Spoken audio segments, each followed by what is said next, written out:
ದೇವರಾದ ಯೇಸುಕ್ರಿಸ್ತನ ನಾಮದಲ್ಲಿ ನಿಮ್ಮೆಲ್ಲರಿಗೂ ನನ್ನ ಪ್ರೀತಿಯ ಅಭಿನಂದನೆಗಳು. ಇವತ್ತು 1 ತಿಮೋತಿಯ ಪುಸ್ತಕ 2ನೇ ಅಧ್ಯಾಯ 4ನೇ ವಾಕ್ಯದಿಂದ ನಾವು ನೋಡುವವರಾಗಿದ್ದೇವೆ. ಎಲ್ಲಾ ಮನುಷ್ಯರು ರಕ್ಷಣೆಯನ್ನ ಹೊಂದಲು ಸತ್ಯವನ್ನ ಅರಿಯುವಂತಹ ಅರಿವನ್ನ ತಿಳುವಳಿಕೆಯನ್ನ ಪಡೆಯುವ ಹಾಗೆ ಅವರು ಚಿತ್ತವುಳ್ಳವರಾಗಿದ್ದಾರೆ. ದೇವರು ಒಬ್ಬನೇ, ದೇವರಿಗೂ ಮನುಷ್ಯನಿಗೂ ಮಧ್ಯಸ್ಥನು ಒಬ್ಬನೇ. ಎಲ್ಲರನ್ನ ರಕ್ಷಿಸುವ ಸಲುವಾಗಿ ತಮ್ಮನ್ನು ಒಪ್ಪಿಸಿಕೊಟ್ಟಂತಹ ಮನುಷ್ಯನಾಗಿರುವ ಕ್ರಿಸ್ತ ಯೇಸು ಇವರೇ. ಇದಕ್ಕಿರುವ ಸಾಕ್ಷಿ ತಕ್ಕ ಕಾಲಗಳಲ್ಲಿ ಪ್ರಕಟವಾಗುತ್ತದೆ. ಇದರಲ್ಲಿ ರಕ್ಷಣೆಯ ಕುರಿತಾಗಿರುವ ದೇವರ ಉದ್ದೇಶ, ದೇವರು ಅವರ ಒಂದು ದೃಷ್ಟಿಕೋನ ಅಥವಾ ದೇವರು ಯಾವ ಚಿತ್ತವನ್ನಿಟ್ಟಿದ್ದಾರೆ ಅಂದರೆ, ಎಲ್ಲ ಮನುಷ್ಯರು ರಕ್ಷಣೆಯನ್ನು ಹೊಂದಬೇಕು ಎನ್ನುವುದೇ ಅವರ ಒಂದು ಬಯಕೆ. ಕ್ರೈಸ್ತರನ್ನು ಮಾತ್ರ ರಕ್ಷಿಸಬೇಕು, ತಮ್ಮ ಬಳಿ ಬರುವವರನ್ನು ಮಾತ್ರ ರಕ್ಷಿಸಬೇಕು, ಅಥವಾ ಒಂದು ಪ್ರತ್ಯೇಕ ಜನಾಂಗವನ್ನು ರಕ್ಷಿಸಬೇಕು, ಇಸ್ರಾಯೇಲ್ಯರನ್ನು ಮಾತ್ರ ರಕ್ಷಿಸಬೇಕು, ಆ ರೀತಿಯ ಎಲ್ಲ ಏನೂ ಇಲ್ಲ. ಮನುಷ್ಯನೆಂಬುದಾಗಿ ಯಾರೊಬ್ಬನು ಈ ಲೋಕದಲ್ಲಿ ಹುಟ್ಟಿದ್ದರೂ ಕೂಡ ಅವರೆಲ್ಲರಿಗೂ ಆ ಒಂದು ರಕ್ಷಣೆಯನ್ನು ಸಾಮಾನ್ಯವಾಗಿ ದೇವರಿಟ್ಟಿದ್ದಾರೆ. ಯೇಸು ಕಲ್ವಾರಿಯ ಶಿಲುಬೆಯಲ್ಲಿ ತನ್ನ ರಕ್ತವನ್ನು ಸುರಿಸಿದ್ದು ಸಕಲ ಮಾನವರ ಪಾಪ ಪರಿಹಾರಕ್ಕೋಸ್ಕರವಾಗಿ. ಅದು ಯಹೂದ್ಯರಿಗೆ ಮಾತ್ರವಲ್ಲ, ಇಸ್ರಾಯೇಲ್ಯರಿಗೆ ಮಾತ್ರವಲ್ಲ, ಕ್ರೈಸ್ತರಿಗೆ ಮಾತ್ರವಲ್ಲ, ಯಾವ ಕುಲ, ಜನಾಂಗ, ವರ್ಣ ಯಾವ ಭೇದವಿಲ್ಲದೆ ಎಲ್ಲರೂ ರಕ್ಷಣೆ ಹೊಂದಬೇಕು ಎನ್ನುವಂಥದ್ದು ದೇವರ ಒಂದು ಬಯಕೆ.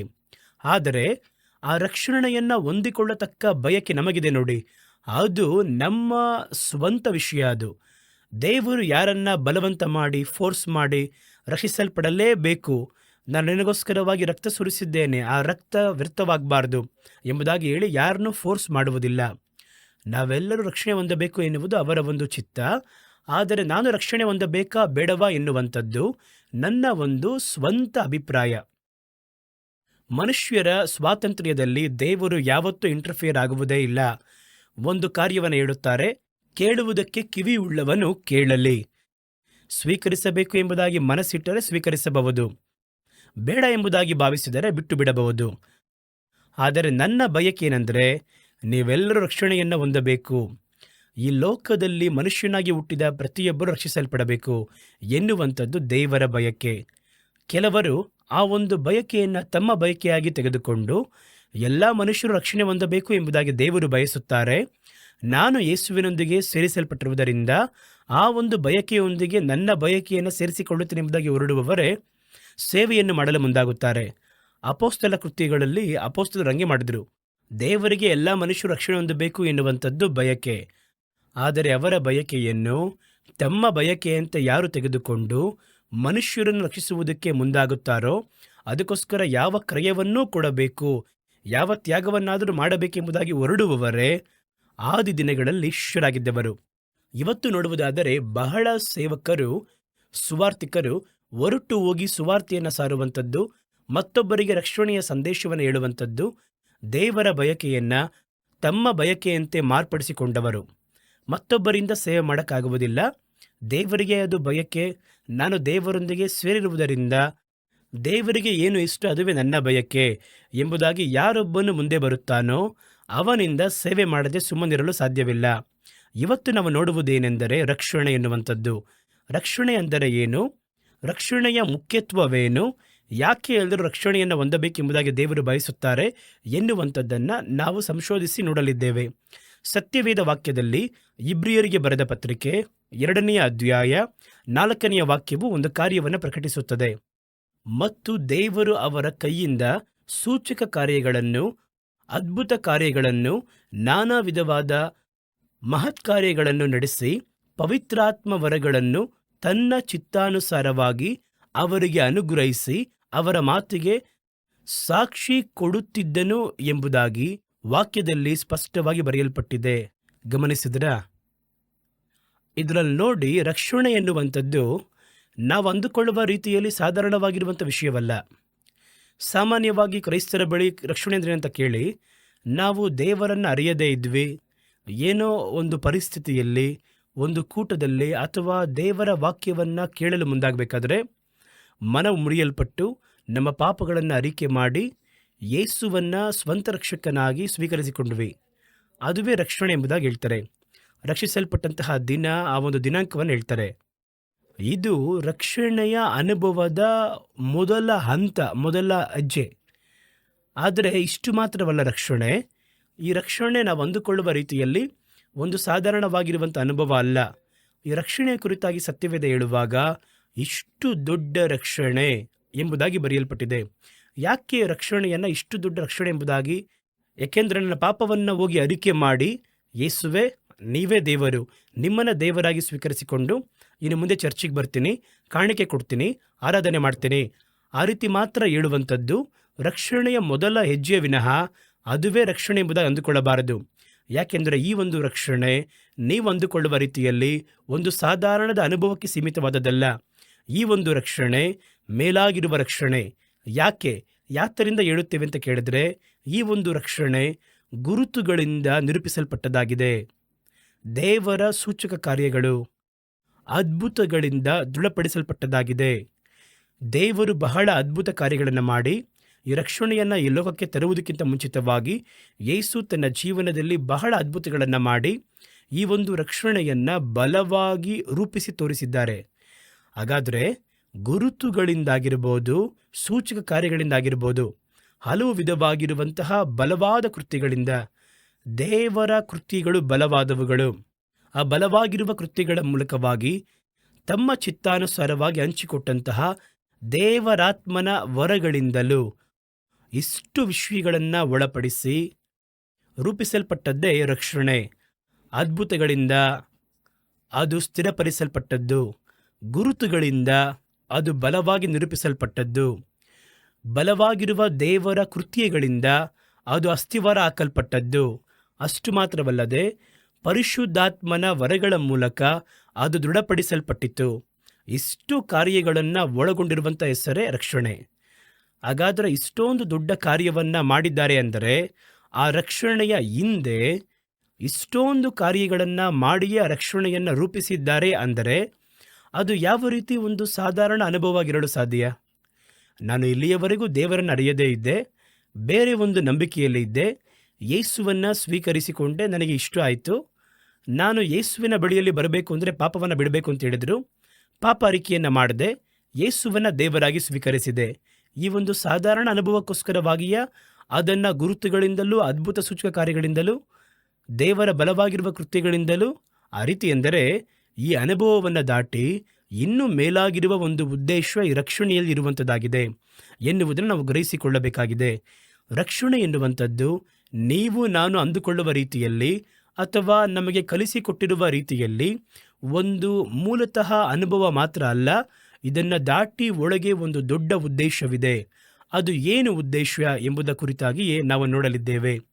ಇದನ್ನು ನೋಡುವುದಕ್ಕಿಂತ ಮುಂಚಿತವಾಗಿ ರಕ್ಷಣೆ ಅಂದರೆ ಏನು ಎನ್ನುವಂಥದ್ದನ್ನು ನಾವು ಸ್ಪಷ್ಟವಾಗಿ ಅರ್ಥ ಮಾಡಿಕೊಳ್ಳಬೇಕು. ಕೆಲವರು ಈ ಅನುಭವವನ್ನೇ ರಕ್ಷಣೆ ಅಂತ ಹೇಳ್ತಾರೆ. ಇಲ್ಲ, ಇದು ಈ ರಕ್ಷಣೆಯ ಮೊದಲ ಹೆಜ್ಜೆ, ಅದನ್ನೇ ಹೇಳಿದೆ, ಮೊದಲ ಹಂತ.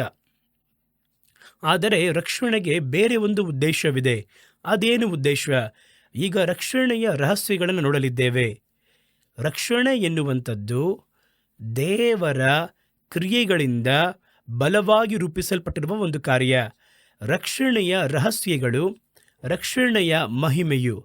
ಅಂದರೆ ರಕ್ಷಣೆ ಎಂದರೆ ದೇವರು ಹೇಳಿದ ಕೂಡಲೇ ಅವರು ಏನೋ ಆ ಜನಗಳನ್ನು ಕರೆತಂದು ಅವರಿಗೆ ಯೇಸುವಿನ ಕುರಿತಾಗಿ ಒಂದು ಜಾಹೀರಾತು ಮಾಡಿ ಅವರು ಒಳ್ಳೆಯವರು, ಶಕ್ತನೆಂಬುದಾಗಿ ಸ್ವೀಕರಿಸಿಕೊಳ್ಳುವಂತೆ ಮಾಡುವುದಲ್ಲ. ಅದರಲ್ಲಿ ಬಹಳ ರಹಸ್ಯಗಳಿದೆಯಂತೆ. 1 ಪೇತ್ರನ ಪತ್ರಿಕೆ 1ನೇ ಅಧ್ಯಾಯ 10ನೇ ವಾಕ್ಯದಲ್ಲಿ ಏನು ಹೇಳುತ್ತೆ ಅಂತ ಗಮನಿಸಿ. ನಿಮಗೆ ಉಂಟಾಗಿರುವಂತಹ ಕೃಪೆಯ ಕುರಿತಾಗಿ ಪ್ರವಾದನೆಯುಕ್ತವಾಗಿ ಹೇಳಿದಂತಹ ಪ್ರವಾದಿಗಳು ಈ ರಕ್ಷಣೆಯ ವಿಷಯದಲ್ಲಿ ಸೂಕ್ಷ್ಮವಾಗಿ ವಿಚಾರಿಸಿ ಪರಿಶೋಧನೆ ಮಾಡಿದರು. ಹಾಗಾದರೆ ರಕ್ಷಣೆ ಎನ್ನುವಂಥದ್ದು ನಾವು ಅಂದುಕೊಳ್ಳುವ ರೀತಿಯಲ್ಲಿ ಅದು ಮೂಲತಃ ಅನುಭವ ಮಾತ್ರ ಅಂದರೆ ಇದ್ಯಾಕೆ ಕುಳಿತು ಸಂಶೋಧನೆ ಮಾಡಬೇಕು? ಹಾಗಾದರೆ ಸತ್ಯವೇದ ಹೇಳುತ್ತೆ ಗಮನಿಸಿ. ಪ್ರವಾದಿಗಳು ಈ ರಕ್ಷಣೆಯ ವಿಷಯದಲ್ಲಿ ದೇವರು ಕೊಟ್ಟಂತಹ ಯೋಜನೆಯನ್ನು ಸೂಕ್ಷ್ಮವಾಗಿ ವಿಚಾರಿಸಿ ಪರಿಶೋಧನೆಯನ್ನು ಮಾಡಿದರಂತೆ. ತಮ್ಮಲ್ಲಿ ಕ್ರಿಸ್ತನ ಆತ್ಮನು ಕ್ರಿಸ್ತನಿಗೆ ಬರಬೇಕಾದ ಬಾಧೆಗಳನ್ನು, ಅವುಗಳ ತರುವಾಯ ಉಂಟಾಗುವ ಪ್ರಭಾವವನ್ನು, ಪಾಡುಗಳಿಂದ ರಕ್ಷಣೆ ಬಂದಿದ್ದು, ಆ ರಕ್ಷಣೆಯಿಂದ ಬರುವಂತಹ ಪ್ರಭಾವವನ್ನು ಮುಂದಾಗಿ ತಿಳಿಸಿದಾಗ, ಪ್ರವಾದಿಗಳ ಬಳಿಯಲ್ಲಿ ದೇವರು ಮುಂಚಿತವಾಗಿ ತಿಳಿಸಿದಾಗ, ಬರಬೇಕಾದ ಬಾಧೆಗಳು ಇದು ಯಾವ ಕಾಲದಲ್ಲಿ ನಡೆಯುತ್ತೆ ಎನ್ನುವಂಥದ್ದನ್ನು, ಎಂಥ ಕಾಲವನ್ನು ಸೂಚಿಸುವುದು ಎಂಬುದನ್ನು ಅವರು ಪರಿಶೋಧನೆ ಮಾಡಿದರು. ಇದಕ್ಕೊಂದು ದೊಡ್ಡ ಯೋಜನೆ. ಈ ಯೋಜನೆ ಯಾವಾಗ ಬರುತ್ತದೆ? ಅದು ಬರುವಂತಹ ಕಾಲದ ವಿಶೇಷತೆ ಏನು? ಯಾಕೆ ಆ ಪ್ರತ್ಯೇಕ ಕಾಲದಲ್ಲಿ ಬರಬೇಕು? ಇವೆಲ್ಲದರ ಕುರಿತಾಗಿ ಸಂಶೋಧನೆ ಮಾಡಿದರು. ಹಾಗಾಗಿ ದೊಡ್ಡ ದೊಡ್ಡ ಪ್ರವಾದಿಗಳು ರಕ್ಷಣೆ ಎನ್ನುವಂತಹ ದೇವರ ಯೋಜನೆಯನ್ನು ಕುಳಿತು ಕ್ರಮವಾಗಿ ಪರಿಶೋಧನೆ ಮಾಡಿ ಸಂಶೋಧನೆ ಮಾಡಿದರು. ಎಂದರೆ ನಿಜವಾಗಿಯೂ ಈ ಒಂದು ರಕ್ಷಣೆ ಎನ್ನುವಂಥದ್ದು ಒಂದು ದೊಡ್ಡ ಕಾರ್ಯವಾಗಿರಬೇಕು. ನೀವು ನಾನು ಅಂದುಕೊಳ್ಳುವ ರೀತಿಯಲ್ಲಿ ಒಂದು ಸಾಧಾರಣ ಅನುಭವ ಅಲ್ಲ. ರಕ್ಷಣೆಯ ಅನುಭವ ಎಂಬುದಾಗಿ ಹೇಳ್ತಾರೆ. ರಕ್ಷಣೆಯ ಅನುಭವ ಬರೀ ಅನುಭವ ಮಾತ್ರವಲ್ಲ. ಆ ರಕ್ಷಣೆಯಲ್ಲಿ ಇದನ್ನು ದಾಟಿ ಇನ್ನೂ ಹಲವು ರಹಸ್ಯಗಳು, ಮಹಿಮೆಯು ಅಡಕವಾಗಿದೆ. ರಕ್ಷಣೆಯ ಕುರಿತಾಗಿ ನಮಗೆ ಬಹಳ ಅಭಿಪ್ರಾಯಗಳು ಉಂಟು. ಏನು ಹೇಳ್ತೀವಿ? ಮುಂಚಿತವಾಗಿ ಹೇಳಿದ ರೀತಿಯಲ್ಲಿ ಪಾಪ ತುಳಿಯಲ್ಪಡುವುದು, ಪಾಪ ಕ್ಷಮಿಸಲ್ಪಡುವುದು, ಅನಂತರ ನಾವು ದೇವರ ಮಕ್ಕಳಾಗಿ ನಮ್ಮ ಜೀವಿತವನ್ನು ಆರಂಭಿಸುವಂಥದ್ದು. ಹಾಗಾದರೆ ಈ ಪಾಪ ಕ್ಷಮಾಪಣೆಯಿಂದ ಕರ್ತನೊಂದಿಗೆ ಸೇರಿಸಲ್ಪಡುವುದರ ಹೆಸರು ರಕ್ಷಣೆ ಎಂಬುದಾಗಿ ನಾವು ಹೇಳುತ್ತೇವೆ. ಆದರೆ ಸತ್ಯವೇನೆಂದು ಕೇಳುವುದಾದರೆ, ದೇವರಿಂದ ಉಂಟು ಮಾಡಲ್ಪಟ್ಟಂತಹ ಮನುಷ್ಯನು ಅವನ ಆದಿ ಸ್ಥಿತಿಗೆ, ಅವನ ಕುರಿತಾಗಿರುವ ದೇವರ ಅನಾದಿ ಚಿತ್ತಕ್ಕೂ ತಿರುಗುವಂಥದ್ದೇ ರಕ್ಷಣೆ. ರಕ್ಷಣೆ ಎನ್ನುವಂಥದ್ದು ದೇವರು ಮನುಷ್ಯನಿಗೆ ಇಟ್ಟಿದ್ದಂತಹ ಆದಿ ಸ್ಥಿತಿ. ಮನುಷ್ಯನನ್ನು ಯಾತಕ್ಕೋಸ್ಕರವಾಗಿ ದೇವರು ಭೂಮಿಯಲ್ಲಿ ಉಂಟು ಮಾಡಿ ಅವನಿಗೆ ಮೊದಲ ಹಂತವಾಗಿ ಯಾವ ಸ್ಥಿತಿಯನ್ನು ಕೊಟ್ಟಿದ್ದರೋ ಅದನ್ನು ಬಿಟ್ಟು ಎಲ್ಲೋ ದೂರವಾಗಿ ಹಾದು ಬಂದಿದ್ದೇವೆ. ಆ ಒಂದು ಸ್ಥಿತಿಗೆ ನಮ್ಮನ್ನು ಮತ್ತೆ ಬರುವಂತೆ ಮಾಡಿ ಆ ಆದಿ ಸ್ಥಿತಿಯಲ್ಲಿ ನಮ್ಮ ಕುರಿತಾಗಿರುವ ಒಂದು ಪೂರ್ವ ಚಿತ್ತವನ್ನು ದೇವರು ಇಟ್ಟಿದ್ದರು. ಮನುಷ್ಯನನ್ನು ಯಾಕೆ ರೂಪಿಸಿದೆ, ಅವನ ಕುರಿತಾಗಿರುವ ನನ್ನ ಉದ್ದೇಶವೇನು ಎನ್ನುವಂತಹ ಒಂದು ಚಿತ್ತ ಇಟ್ಟಿದ್ದರು. ಈಗ ಮನುಷ್ಯರು ತಮ್ಮ ತಪ್ಪುಗಳಿಂದ ದೇವರನ್ನು ಬಿಟ್ಟು, ತಮ್ಮ ಆದಿ ಸ್ಥಿತಿಯನ್ನು ಬಿಟ್ಟು ಅಟ್ಟಲ್ಪಟ್ಟರು. ಏದೇನ್ ತೋಟದಿಂದ ಅಟ್ಟಲ್ಪಟ್ಟರು ಎಂಬುದಾಗಿ ವಾಕ್ಯದಲ್ಲಿ ಓದುತ್ತೇವೆ. ಏದೇನ್ ತೋಟ ಎನ್ನುವಂಥದ್ದು ದೇವರ ಚಿತ್ತ. ದೇವರು ನಮಗೆ ಇಟ್ಟಿದಂತಹ ಒಂದು ಸ್ಥಳ. ಅದರಲ್ಲಿ ದೇವರು ಮುಂದೆ ಮುಂದೆ ಮಾಡಬೇಕಾಗಿರುವಂತಹ ಹಲವಾರು ಉದ್ದೇಶಗಳನ್ನು ಅವರಿಗೋಸ್ಕರ ಇಟ್ಟಿದ್ರು.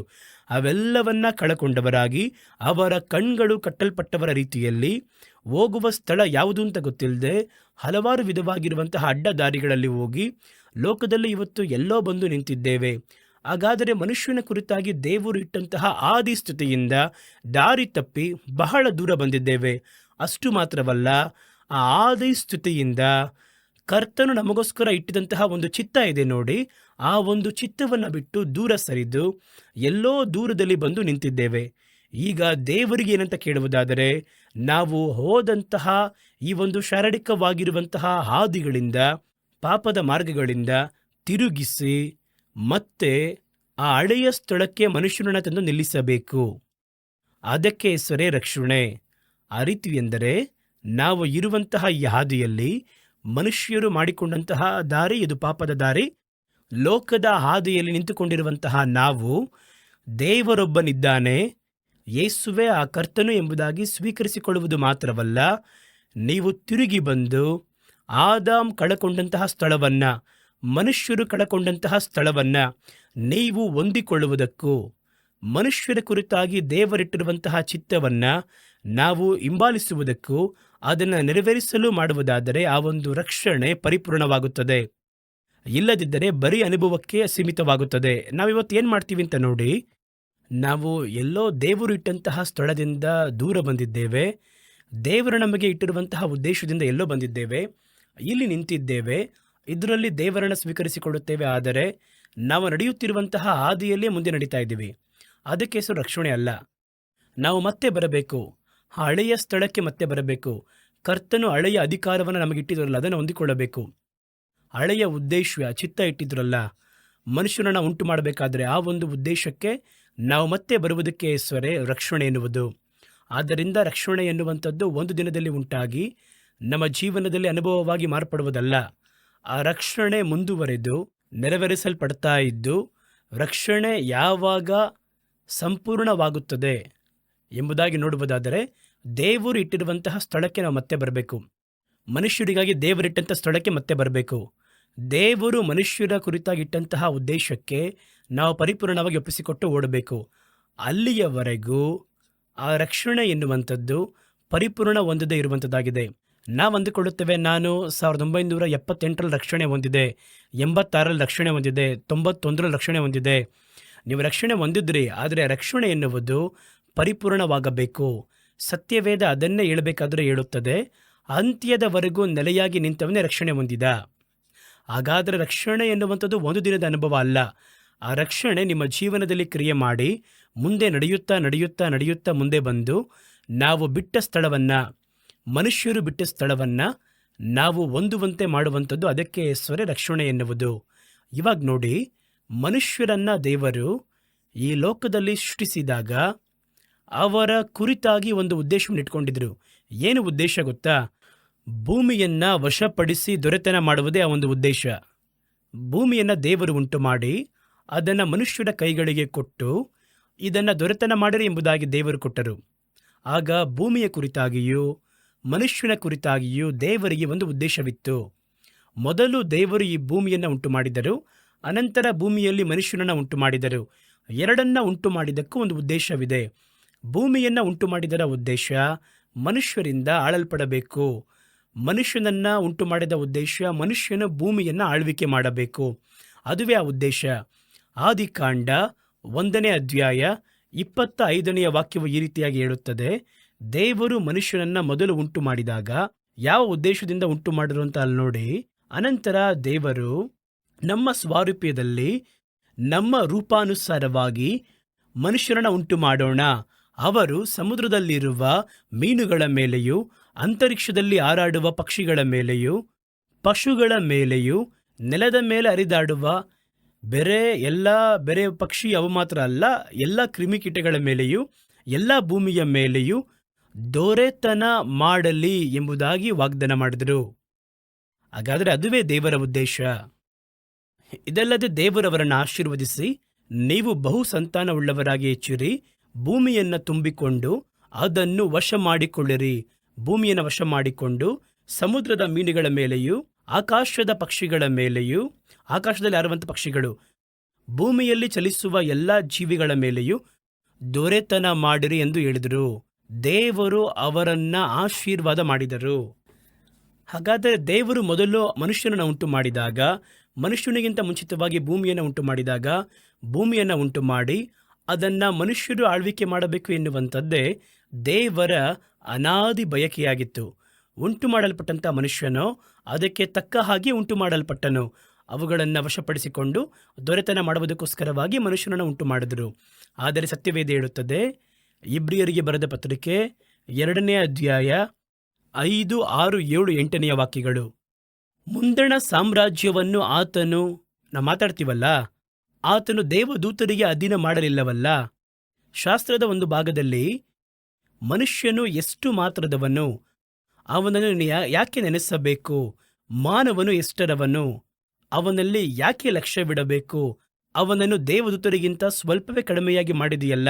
ಪ್ರಭಾವವನ್ನು ಮಾನವನ್ನು ಅವನಿಗೆ ಕಿರೀಟವಾಗಿಟ್ಟು ಎಲ್ಲವನ್ನೂ ಅವನ ಪಾದಗಳ ಕೆಳಗೆ ಹಾಕಿ ಅವನಿಗೆ ಅಧೀನ ಮಾಡಿದೆಯಲ್ಲವೇ ಎಂದು ಸ್ಪಷ್ಟವಾಗಿ ಹೇಳಿದನು. ಅದುವೇ ದೇವರ ಚಿತ್ತ ಪೂರ್ವಸ್ಥಿತಿ. ಸಕಲವನ್ನು ಅವನಿಗೆ ಅಧೀನ ಮಾಡಿದರು ಎನ್ನುವಂತಹ ವಿಷಯದಲ್ಲಿ ಅವನಿಗೆ ಒಂದನ್ನಾದರೂ ಅಧೀನ ಮಾಡದೆ ಬಿಡಲಿಲ್ಲವೆಂದು ಹೇಳಿದ ಹಾಗಾಯಿತು. ಈ ಲೋಕದಲ್ಲಿ ಅವನಿಗೆ ಅಧೀನವಿಲ್ಲ ಎಂಬುದಾಗಿಲ್ಲ, ಆದರೂ ಎಲ್ಲವೂ ಅವನಿಗೆ ಅಧೀನವಾಗಿರುವುದನ್ನು ನಾವು ಇನ್ನೂ ಕಾಣುವುದಿಲ್ಲ. ಹಾಗಾದರೆ ಲೋಕದಲ್ಲಿರುವ ಎಲ್ಲವೂ ಕೂಡ ಮನುಷ್ಯನಿಗೆ ವಿಧೇಯತೆ ಆಗಲು, ಮನುಷ್ಯನಿಂದ ಆಳಲ್ಪಡಲು ಉಂಟು ಮಾಡಲ್ಪಟ್ಟವುಗಳೇ ಈ ಒಂದು ಲೋಕ. ಹಾಗಾದರೆ ಈ ಲೋಕದಲ್ಲಿ ಇವತ್ತು ನಾವು ನೋಡುವುದಾದರೆ ಒಂದು ಚಿಕ್ಕ ಇರುವೆ ನೊಣ ಕೂಡ ನಮಗೆ ಅಧೀನವಾಗಿಲ್ವಲ್ಲ. ನಾವೇ ಅದಕ್ಕೆ ಭಯಪಟ್ಟು ದೂರ ಸರಿಯುತ್ತಾ ಇದ್ದೇವೆ. ಅವುಗಳಿಂದ ಸಂರಕ್ಷಿಸಿಕೊಳ್ಳುವುದಕ್ಕೆ ಹಲವಾರು ಕಾರ್ಯವನ್ನು ಏರ್ಪಡಿಸಿಕೊಂಡಿದ್ದೇವೆ. ಅದುವೇ ಅವರು ಹೇಳ್ತಾ ಇದ್ದಾರೆ, ಕರ್ತನು ಆ ರೀತಿ ತಾನೇ ಹೇಳಿದರು, ಅದಕ್ಕೆ ತಾನೇ ಈ ಲೋಕವನ್ನು ಅವರು ಉಂಟು ಮಾಡಿದರು. ಲೋಕದಲ್ಲಿ ಅವರು ಉಂಟು ಮಾಡಿದ ಎಲ್ಲವನ್ನು ಕೂಡ ಮನುಷ್ಯನ ದೊರೆತನ ಮಾಡುವುದಕ್ಕೆ ತಾನೇ ದೇವರು ಉಂಟು ಮಾಡಿದ್ದು. ಆದರೆ ಇವತ್ತು ಮನುಷ್ಯನು ಅವುಗಳನ್ನು ಆಳಲಾಗದಿರುವ ಸ್ಥಿತಿಯಲ್ಲಿದ್ದಾನೆ. ಕಾರಣ ಏನು ಎಂಬುದಾಗಿ ನೋಡುವುದಾದರೆ, ಇವತ್ತು ಈ ಭೂಮಿ, ಮನುಷ್ಯನ ಕೈಯಲ್ಲಿ ಕೊಡಲ್ಪಟ್ಟಂತಹ ಭೂಮಿ, ಅದು ಮನುಷ್ಯನು ಮಾಡಿದ ಪಾಪದಿಂದ ಸೈತಾನನ ಕೈಗಳಲ್ಲಿ ಅದು ಓದದಾಗಿದೆ. ಹಾಗಾಗಿ ಮನುಷ್ಯನು ಇವತ್ತು ಎಲ್ಲದಕ್ಕೂ ಅಧೀನವಾಗಬೇಕಾಗಿರುವವನಾಗಿದ್ದಾನೆ. ಏನು ಬರುತ್ತೋ ಅದನ್ನು ನೋಡಿ ಭಯಪಡಬೇಕಾಗಿದ್ದಾನೆ. ಇವನ ಕೈಯಲ್ಲಿ ಕೊಡಲ್ಪಟ್ಟಂತಹ ಅಧಿಕಾರ ಕೈ ಬಿಟ್ಟು ಹೊರಟಾಯಿತು. ಕರ್ತನ ನೋಡಿದರು, ನಾನು ಇವನಿಗೋಸ್ಕರ ತಾನೇ ಇಷ್ಟೊಂದೆಲ್ಲ ಮಾಡಿದೆ, ಇವನಿಗಾಗಿ ತಾನೇ ಇಷ್ಟೊಂದನ್ನು ಕೊಟ್ಟಿದ್ದೇನೆ, ಒಂದು ನಿಮಿಷದಲ್ಲಿ ಎಲ್ಲವನ್ನ ಕಳಕೊಂಡಲ್ಲ. ಇವಾಗ ಏನು ಮಾಡಬೇಕು? ಇವನನ್ನು ಮತ್ತೆ ಆ ಸ್ಥಳಕ್ಕೆ ತಂದು ನಿಲ್ಲಿಸಬೇಕು. ಈಗ ತರಬೇಕಂದ್ರೆ ಸಾಧಾರಣವಾಗಿರೋ ವಿಷಯ ಅಲ್ಲ. ಇವರು ಹಲವಾರು ಪರಿಸ್ಥಿತಿಯನ್ನು ದಾಟಿ ಹಲವು ಸ್ಥಳಗಳಲ್ಲಿ ದೇವರ ಚಿತ್ತವನ್ನು ಬಿಟ್ಟು ಅವರು ದೂರ ಸರಿದು ಎಲ್ಲ ಹೋಗಿ ಸಿಲುಕಿದ್ದಾರೆ. ಇವರನ್ನು ಬಿಡುಗಡೆ ಮಾಡಬೇಕೆಂದರೆ ಇವರನ್ನು ಕಟ್ಟಿಟ್ಟಿರುವಂತಹ ಪಾಪದಿಂದ ಹೊರಗೆ ತರಬೇಕು, ಪಾಪ ಅಭ್ಯಾಸಗಳಿಂದ ಹೊರತರಬೇಕು. ಯಾಕೆಂದರೆ ಪಾಪಗಳು, ಪಾಪದ ಸ್ವಭಾವಗಳು ಸೈತಾನನಿಂದ ಉಂಟು ಮಾಡಲ್ಪಟ್ಟವುಗಳು. ಅವುಗಳು ഇരുಳಿನ ಕ್ರಿಯೆಗಳು ಎಂಬುದಾಗಿ ವಾಕ್ಯ ಹೇಳುತ್ತದೆ. ಇದರಲ್ಲಿ ಬಂದು ಅವರು ಕಟ್ಟಲ್ಪಟ್ಟಿದ್ದಾರೆ. ಹಾಗಾಗಿ ಮೊದಲ ಹಂತವಾಗಿ ಏನು ಮಾಡಬೇಕು ಅಂದರೆ ಇವನನ್ನು ಆ ಕಟ್ಟುಗಳಿಂದ ಬಿಡುಗಡೆ ಮಾಡಬೇಕು. ಆ ಕಟ್ಟುಗಳಿಂದ ಕಟ್ಟಲ್ಪಟ್ಟಾಗ ಆ ಒಂದು ದಾಸತ್ವದ ಒಂದು ಬುದ್ಧಿ ಒಳಗೆ ಬರುತ್ತೆ. ಅದು ಸ್ವಲ್ಪ ದಿನ ಕಳೆಯುತ್ತಾ ಆ ಒಂದು ಪಾಪದ ಸ್ವಭಾವ ನಮ್ಮೊಳಗೆ ಊರಿ ಹೋಗುತ್ತದೆ. ಹಾಗಾದರೆ ಅದರಿಂದ ಬಿಡುಗಡೆಯಾಗುವುದು ಮಾತ್ರವಲ್ಲ, ಅವನ್ನ ಅಲ್ಲಿಂದ ಕ್ಷಮಿಸುವುದು ಮಾತ್ರವಲ್ಲ, ಆ ಒಂದು ವಾಡಿಕೆ ಸ್ವಭಾವಗಳಿಂದ ಪರಿಪೂರ್ಣವಾಗಿ ಅವನ್ನು ಬಿಡುಗಡೆ ಮಾಡಬೇಕು. ಸೈತಾನನ ಹಿಡಿತದಿಂದ, ಸೈತಾನನ ಕೈಗೆ ಸಂಬಂಧಪಟ್ಟಂತಹ ಅವನ ಒಂದು ಅಧೀನಕ್ಕೆ ಒಳಗಾದ ಪಾಪದ ಕ್ರಿಯೆಗಳಿಂದ ಅವನನ್ನು ಪರಿಪೂರ್ಣವಾಗಿ ಹೊರತರಬೇಕು. ಅದರ ನಂತರ ಇವನನ್ನು ಆ ಒಂದು ಸ್ಥಾನವನ್ನು ಪಡೆಯುವ ಹಾಗೆ ರೂಪಿಸಬೇಕು. ಆ ರೀತಿ ರೂಪಿಸಿದರೆ ಮಾತ್ರ ಏನಾಗುತ್ತೆ? ಎಲ್ಲವೂ ಅವನಿಗೆ ಅಧೀನವಾಗಲು ಸಾಧ್ಯ. ಯೇಸು ಅದನ್ನು ಮಾಡಿ ತೋರಿಸಿದರು. ಆದ್ದರಿಂದಲೇ ಗಾಳಿಯು ಸಮುದ್ರವೂ ಅವರಿಗೆ ಅಧೀನವಾಯಿತು. ಗಾಳಿಯು ಸಮುದ್ರವೂ ಅವರಿಗೆ ಅಧೀನವಾಗಿದ್ದು ಅವರು ದೇವಕುಮಾರನೆನ್ನುವುದಕ್ಕೋಸ್ಕರವಾಗಲ್ಲ, ಅವರು ಲೋಕವನ್ನು ಜಯಿಸಿದ ಮನುಷ್ಯನೆನ್ನುವುದಕ್ಕೋಸ್ಕರವಾಗಿ. ಯಾಕೆ ದೇವರದನ್ನು ಮಾಡಿ ತೋರಿಸಬೇಕು? ನೀವು ಅಧಿಕಾರವನ್ನು ಹೊಂದುವಾಗ ಸಮುದ್ರವನ್ನು ದೊರೆತನ ಮಾಡುತ್ತೀರೆಂಬುದಾಗಿ ಬರೆಯಲ್ಪಟ್ಟಿದೆ. ಸಮುದ್ರವನ್ನು ನೀವು ಅಧೀನಪಡಿಸಿ ಅದರ ಮೀನುಗಳನ್ನು ಕೂಡ ಆಳ್ವಿಕೆ ಮಾಡುತ್ತೀರಾ ಎಂಬುದಾಗಿ ಬರೆಯಲ್ಪಟ್ಟಿದೆ. ಹಾಗಾಗಿ ದೇವರು ಸಮುದ್ರದ ಮೇಲೆ ನಡೆಯುವಾಗ ಗಾಳಿಯು ಸಮುದ್ರವು ಬಡಿಯುವ ಸಂದರ್ಭದಲ್ಲಿ ಮೊರೆಯಬೇಡ, ಮೌನವಾಗಿರು ಎಂಬುದಾಗಿ ಹೇಳಿದ ಕೂಡಲೇ ಗಾಳಿಯು ಸಮುದ್ರವು ತಕ್ಷಣ ಅಧೀನವಾಯಿತು.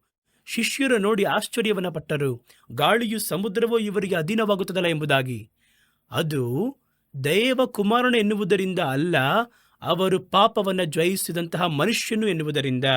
ಹಾಗಾಗಿ ಒಬ್ಬ ಮನುಷ್ಯನು ದೇವರ ಚಿತ್ತಕ್ಕೆ ಒಳಪಟ್ಟು ಅವನು ತನ್ನ ಹಳೆಯ ಸ್ಥಿತಿಯನ್ನು ಬಿಟ್ಟು ಹೊರಬಂದರೆ ಅವನಿಗೆ ಈ ಲೋಕವು, ಲೋಕದ ಕಾರ್ಯಗಳು ಪರಿಪೂರ್ಣವಾಗಿ ವಿಧೇಯತೆ ಉಳ್ಳದಾಗಿ ಮಾರ್ಪಡುತ್ತೆ. ದೇವರು ಈ ಕಾರ್ಯವನ್ನು ದೇವಕುಮಾರನಾಗಿ ಮಾಡಲಿಲ್ಲ, ಪಾಪವನ್ನು ಜಯಿಸಿದ ಮನುಷ್ಯನಾಗಿ ಮಾಡಿ ತೋರಿಸಿದರು. ಯಾಕೆ ಮಾಡಿ ತೋರಿಸಿದರು ಅಂದರೆ ನಿಮ್ಮಿಂದ ಅದು ಸಾಧ್ಯ. ಇದನ್ನೇ ನಿಮಗೆ ಆದಿಕಾಂಡ ಪುಸ್ತಕದಲ್ಲಿ ವಾಗ್ದಾನ ಮಾಡಿದ್ದೇನೆ. ಆರಂಭದಿಂದ ಮನುಷ್ಯನನ್ನು ಉಂಟು ಮಾಡಬೇಕಾದ್ರೆ ಇದನ್ನೇ ಹೇಳಿದೆ, ನನ್ನನ್ನು ನೋಡ್ರಿ, ನಾನು ಈಗ ದೇವಕುಮಾರನಾಗಿ ಇಳಿದು ಬರಲಿಲ್ಲ, ಮನುಷ್ಯ ಕುಮಾರನಾಗಿ ಇಳಿದು ಬಂದಿದ್ದೇನೆ, ಮನುಷ್ಯರ ಆಗಿ ಬದುಕುತ್ತಿದ್ದೇನೆ. ಈಗ ನನ್ನಿಂದ ಏನೇನು ಮಾಡೋಕ್ಕಾಗುತ್ತೋ ಅವೆಲ್ಲವೂ ನಿಮ್ಮಿಂದ ಮಾಡೋಕ್ಕೆ ಸಾಧ್ಯ. ಗಾಳಿಯು, ಬಿಡುಗಾಳಿಯು ವಿಧೇಯತೆ ಉಳ್ಳದಾಯಿತು. ಅದನ್ನು ದೇವರು ಮಾಡಿ ತೋರಿಸಿದ್ದು ದೇವಕುಮಾರನಾಗಿ ಅಲ್ಲ, ಪಾಪವನ್ನು ಜಯಿಸಿದ, ಲೋಕವನ್ನು ಜಯಿಸಿದ, ದೇವರ ಚಿತ್ತಕ್ಕೆ ತಿರುಗಿದಂತಹ ಒಬ್ಬ ಮನುಷ್ಯನಾಗಿ ಅವರು ಮಾಡಿ ತೋರಿಸಿದರು. ಅವರು ಮಾಡಿ ತೋರಿಸಿದ ಆ ಒಂದು ಸ್ಥಾನವೇ ಮನುಷ್ಯರಿಗೆ ಪೂರ್ವ ದಿನಗಳಲ್ಲಿ ದೇವರು ವಾಗ್ದಾನ ಮಾಡಿದ ಸ್ಥಾನ. ಆ ಒಂದು ಸ್ಥಳವನ್ನು ನಾವು ಪಡೆಯಬೇಕು. ಹಾಗಾದರೆ ಈ ರಕ್ಷಣೆ ಪರಿಪೂರ್ಣ ಹೊಂದಬೇಕು. ಆ ರಕ್ಷಣೆ ಪರಿಪೂರ್ಣವಾಗುವುದು ಎನ್ನುವುದು ಬರೀ ಒಂದು ದಿನದಲ್ಲಿ ಯೇಸುವನ್ನು ಸ್ವೀಕರಿಸಿಕೊಂಡು ನಮ್ಮ ಜೀವನವನ್ನು ಒಪ್ಪಿಸಿಕೊಟ್ಟಿದ್ದೇವೆ ಎಂಬುದಾಗಿ, ಅದರ ನಂತರ ಒಂದು ನಾರ್ಮಲ್ ಆಗಿರುವ ಒಂದು ಕ್ರೈಸ್ತ ಜೀವಿತವನ್ನು ಬದುಕುವುದಲ್ಲ. ಅದು ಒಂದು ಅನುಭವ ಅಷ್ಟೇ. ಒಂದು ಸ್ಥಳದಲ್ಲಿ ಪ್ರವೇಶ ಮಾಡುವುದಕ್ಕೆ ಒಂದು ಬಾಗಿಲು ಅಷ್ಟೇ. ಒಳಗಿನ ಬಹಳ ವಿಷಯ ಇದೆ. ಅದನ್ನೇ ಸತ್ಯವೇದ ನಮಗೆ ಬೆಟ್ಟು ಮಾಡಿ ತೋರಿಸುತ್ತದೆ. ಹಾಗಾದರೆ ಇದುವೇ ರಕ್ಷಿಸಲ್ಪಟ್ಟಿದ್ದೇವೆ, ರಕ್ಷಣೆಯ ಪರಿಪೂರ್ಣತೆಯನ್ನು ಹೊಂದಿದ್ದೇವೆ ಎಂದರೆ ಆದಿ ಸ್ಥಿತಿಗೆ ಹಿಂದಿರುಗುತ್ತೇವೆ. ಮನುಷ್ಯನಿಗೆ ದೇವರು ಇಟ್ಟಂತಹ ಆದಿ ಸ್ಥಾನಕ್ಕೂ ಆದಿ ಸ್ಥಾನದಿಂದ ಅವನು ಮಾಡಬೇಕಾಗಿರುವ ದೇವರ ಚಿತ್ತಕ್ಕೂ ಮನುಷ್ಯನನ್ನು ಮತ್ತೆ ತರುವುದರ ಹೆಸರೇ ರಕ್ಷಣೆ. ಈಗ ನಾವು ಹೊಂದಿಕೊಂಡಿರುವುದು ರಕ್ಷಣೆಯ ಯೋಜನೆಯಲ್ಲಿ ಮೊದಲ ಅನುಭವವನ್ನು ಹೊಂದಿದ್ದೇವೆ. ಆದರೆ ಇದನ್ನೇ ನಾವು ಇಟ್ಕೊಂಡು ರಕ್ಷಿಸಲ್ಪಟ್ಟಿದ್ದೇವೆ, ಇನ್ನು ಮುಂದೆ ಏನು ಎಂಬುದಾಗಿ ನಾವಿರಬಾರದು. ಆ ರಕ್ಷಣೆಯ ಪರಿಪೂರ್ಣತೆಗೆ ಇನ್ನೂ ಮುಂದಿನ ಪ್ರಯಾಸಗಳು ಏನು ಮಾಡಬೇಕು ಎನ್ನುವುದೆಲ್ಲವನ್ನ ಸತ್ಯವೇದ ತೋರಿಸುತ್ತದೆ. ನೋಡಿ, ಕಳೆದದ್ದನ್ನ ಮತ್ತೆ ನಾವು ಪಡೆದುಕೊಂಡು ಆ ಕಾರ್ಯದ ಒಳಗೆ ನಾವು ಹಾದು ಬರಬೇಕು. ಅದನ್ನ ಅವರು ಹಂತ ಹಂತವಾಗಿ ಮಾಡುತ್ತಾರೆ. ಯಾವ ರೀತಿ? ಪಾಪವನ್ನು ಬಿಟ್ಟು ಮೊದಲು ಹೊರಗೆ ತರುತ್ತಾರೆ. ಏಕೆಂದರೆ ಅದುವೇ ನಮ್ಮನ್ನ ದಾಸತ್ವದಲ್ಲಿಟ್ಟಿದೆ ಅಲ್ವಾ. ನಮಗೆ ಪೂರ್ವ ಕಾಲದಲ್ಲಿ, ಪೂರ್ವ ದಿನಗಳಲ್ಲಿ ಕೊಟ್ಟಂತ ಅಧಿಕಾರವನ್ನ ಪ್ರಯೋಜನ ಮಾಡಲು ಬಿಡದೆ ಮಾಡಿದ್ದು ಈ ಒಂದು ಪಾಪಕ್ಕೆ ನಾವು ಗುಲಾಮರಾಗಿರುವುದರಿಂದಲೇ. ಆದ್ದರಿಂದ ಮೊದಲು ಏನು ಮಾಡ್ತಾರೆ ಅಂದರೆ, ಪಾಪದ ದಾಸತ್ವದಿಂದ ಪಾಪವನ್ನ ಬಿಟ್ಟು ಹೊರಗೆ ತರುತ್ತಾರೆ. ಎರಡನೇ ಸ್ಟೆಪ್ ಏನು ಮಾಡ್ತಾರೆ ಅಂದರೆ, ಪಾಪದಿಂದ ಉಂಟಾದ ಆ ಒಂದು ವಾಡಿಕೆಗಳಿಂದ ಬಿಡುಗಡೆಯನ್ನು ಕೊಡುತ್ತಾರೆ. ಮೂರನೇದಾಗಿ ಕ್ರಿಸ್ತನ ಸ್ವಭಾವ ಅಥವಾ ಕ್ರಿಸ್ತನ ಪರಿಪೂರ್ಣವಾಗಿರುವ ಬೆಳವಣಿಗೆ, ಆ ಒಂದು ಬೆಳವಣಿಗೆಗೆ ತಕ್ಕ ಹಾಗೆ ನಮ್ಮನ್ನ ಬೆಳೆಸಿ ತರುತ್ತಾರೆ. ನಮ್ಮನ್ನ ಸ್ವಲ್ಪ ಸ್ವಲ್ಪವಾಗಿ ಕೆತ್ತುತ್ತಾರೆ. ಕ್ರಿಸ್ತನ ಸ್ವಭಾವಕ್ಕೆ ತಕ್ಕ ರೂಪವನ್ನ ನಮ್ಮನ್ನ ರೂಪಿಸುತ್ತಾರೆ. ಇದು ಮೂರೇ ರಕ್ಷಣೆಯ ಯೋಜನೆಯಲ್ಲಿ ಬಹಳ ಪ್ರಧಾನವಾಗಿರುವ ಕಾರ್ಯಗಳು ಎಂದು ನಾವು ಅರಿತುಕೊಳ್ಳಬೇಕು. ಹಾಗಾಗಿ ಈ ರಕ್ಷಣೆಯನ್ನ ಮಹಾ ದೊಡ್ಡ ರಕ್ಷಣೆ ಎಂಬುದಾಗಿ ಹೇಳಿರುವುದು ಏನೆಂದರೆ, ನಾವು ಕಳಕೊಂಡಿರುವಂತಹ ನಮ್ಮ ಆಸ್ತಿ, ಕಳಕೊಂಡಿರುವಂತಹ ನಮ್ಮ ಅಧಿಕಾರ, ಕಳಕೊಂಡಿರುವಂತಹ ದೇವರೊಂದಿಗಿರುವ ಐಕ್ಯತೆ. ನೋಡಿ, ದೇವರು ಏದೇನಿನಲ್ಲಿ ಆದಾಮನನ್ನಿಟ್ಟು ದಿನವೂ ಅವರ ಸಂಗಡ ಮಾತಾಡಿ ಅವರೊಂದಿಗೆ ಐಕ್ಯತೆ ನೆಟ್ಕೊಂಡಿದ್ರು, ಅದು ಹೋಯ್ತು. ಇವೆಲ್ಲವನ್ನ ಮತ್ತೆ ಹೊಂದಿಕೊಳ್ಳುವುದರ ಹೆಸರೇ ರಕ್ಷಣೆ ಎನ್ನುವುದು. ಅದುವೇ ರಕ್ಷಣೆಯ ಪರಿಪೂರ್ಣತೆ. ಇದನ್ನೇ ಕ್ರಮವಾಗಿ ಕುಳಿತು ಅವರು ಸಂಶೋಧನೆ ಮಾಡಿದರು. ಹಾಗಾಗಿ ರಕ್ಷಣೆಯ ಯೋಜನೆಯಲ್ಲಿ ಇದು ಮಾತ್ರವಲ್ಲ, ರಕ್ಷಿಸಲ್ಪಟ್ಟವರಿಗೆ ಇನ್ನು ಬಹಳ ಒಳಿತುಗಳು ವಾಗ್ದಾನ ಮಾಡಲ್ಪಟ್ಟದಾಗಿದೆ. ರಕ್ಷಿಸಲ್ಪಟ್ಟವರಿಗೆ ಈ ಲೋಕದ ಮೇಲೆ ಒಂದು ಅಧಿಕಾರ ಕೊಡಲ್ಪಡುತ್ತದೆ. ಈ ಲೋಕದ ಎಲ್ಲವೂ ಅವನಿಗೆ ವಿಧೇಯವಾಗುತ್ತದೆ. ಈ ಲೋಕವನ್ನು ಆಳ್ವಿಕೆ ಮಾಡುವಂಥ ಅಧಿಕಾರವನ್ನು ದೇವರು ದೇವದೂತರಿಗೆ ಕೂಡ ಕೊಡಲಿಲ್ವಂತೆ. ಅದನ್ನೇ ಅವರಲ್ಲಿ ಹೇಳ್ತಾ ಇದ್ದಾರೆ. ಇನ್ನೂ ಒಂದು ಲೋಕ ಬರುತ್ತಲ್ವಾ, ಆ ಸಾಮ್ರಾಜ್ಯದಲ್ಲಿ, ಆ ಒಂದು ಸಾಮ್ರಾಜ್ಯವನ್ನ ರಕ್ಷಿಸಲ್ಪಟ್ಟವರೇ ಆಳ್ವಿಕೆ ಮಾಡುತ್ತಾರೆ. ಆ ಸಾಮ್ರಾಜ್ಯದ ಬಗ್ಗೆ ಇವತ್ತು ನಾವು ಬಹಳ ಮಾತಾಡ್ತೀವಲ್ಲ. ಅವ್ರು ಹೇಳ್ತಾರೆ, ಇನ್ನು ಮುಂದೆ ಬರುವಂತಹ ಲೋಕದ ಬಗ್ಗೆ ಮಾತಾಡ್ತೀವಲ್ಲ, ಆ ಒಂದು ಸಾಮ್ರಾಜ್ಯವನ್ನ ದೇವದೂತರಿಗೆ ದೇವರು ಅಧೀನ ಮಾಡಿಲ್ಲ, ಅದನ್ನ ಮನುಷ್ಯರ ಕೈಗಳಿಗೆ ಅಧೀನ ಮಾಡಿದ್ದಾರೆ. ಅದನ್ನೇ ಹೇಳ್ತಾ ಇದ್ದಾರೆ ಇಬ್ರಿಯರಿಗೆ ಬರೆದ ಪತ್ರಿಕೆ 2ನೇ ಅಧ್ಯಾಯದ 5, 6, 7, 8ರಲ್ಲಿ. ಅದರಲ್ಲಿ ಇದನ್ನೇ ಹೇಳ್ತಾರೆ, ಇನ್ನು ಮುಂದೆ ಬರುವಂತಹ ಸಾಮ್ರಾಜ್ಯದ ಬಗ್ಗೆ ಮಾತಾಡ್ತೀವಲ್ಲ, ಅದನ್ನ ಅವರು ದೇವದೂತರಿಗೆ ಅಧೀನ ಮಾಡಲಿಲ್ಲ, ಅದನ್ನ ಮನುಷ್ಯರಿಗೆ ಅಧೀನ ಮಾಡಿದ್ದಾರೆ.